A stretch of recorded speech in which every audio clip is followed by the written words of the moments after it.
adding artificial reverberation. If I solo just the dialogue track, and let me choose maybe the beginning.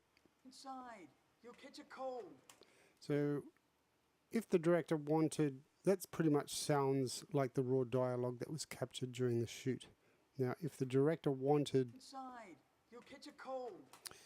a more ambient feeling for this, for reverberation to take on a meaning that is supporting the narrative in some way. Inside, you'll catch a cold.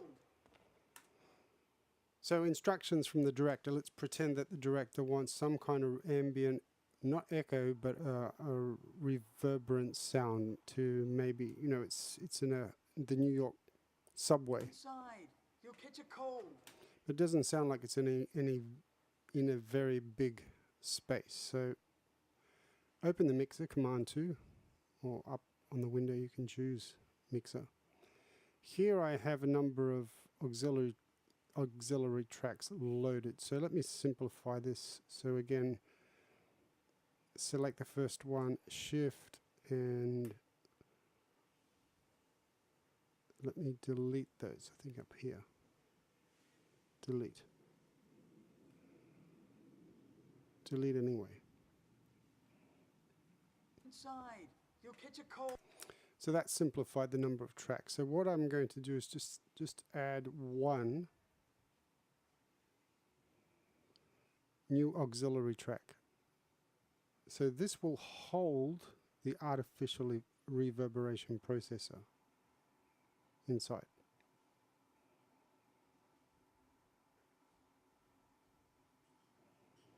Audio effects here.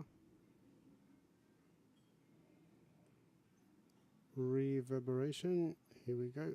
And the default, not default, but the one that comes standard with Logic is Sound Designer. And in here you can choose different presets, factory presets. Okay, where is it? Up here.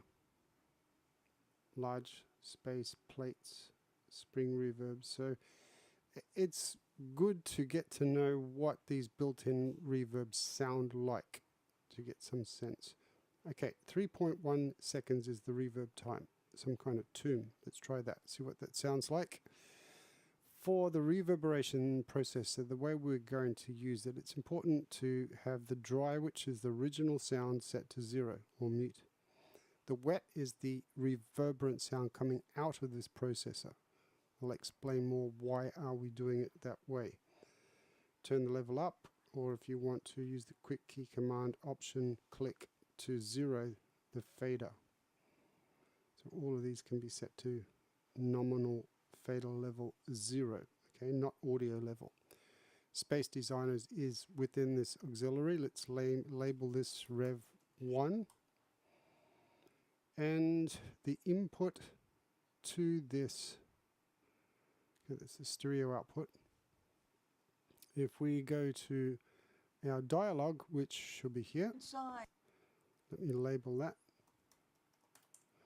so it's clear that we have dialogue. Bus 1. Okay, bus are virtual cables.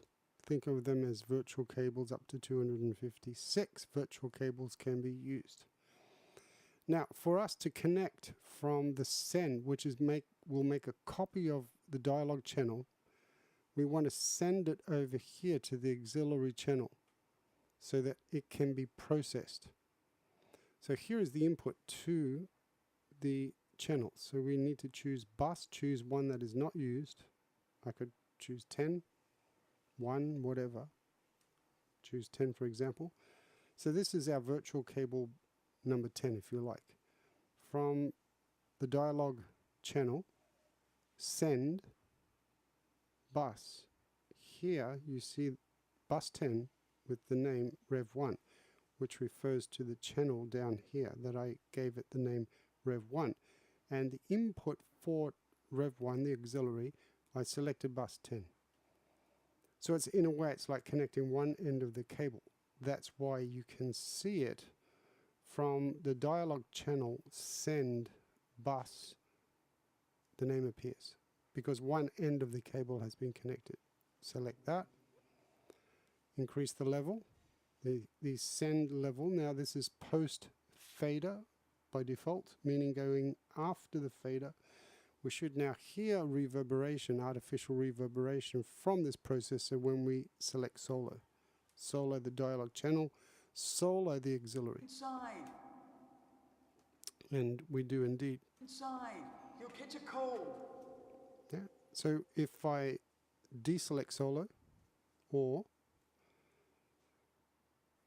option click on the processor, turns it off, option click. Inside. You'll catch a cold. Turn it back on, option click. Inside. You'll catch a cold. Adjust the amount of send. Inside. Open up the big window. Inside. You'll catch a cold.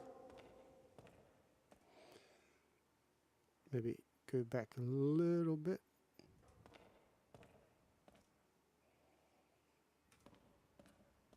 Go inside. You'll catch a cold. And it's probably a little bit too much reverb, but for a demonstration it's fine. It's important to look at the screen in a larger context. I mean, look at a larger screen. Go inside. You'll catch a cold. Yeah, okay, that's not too bad.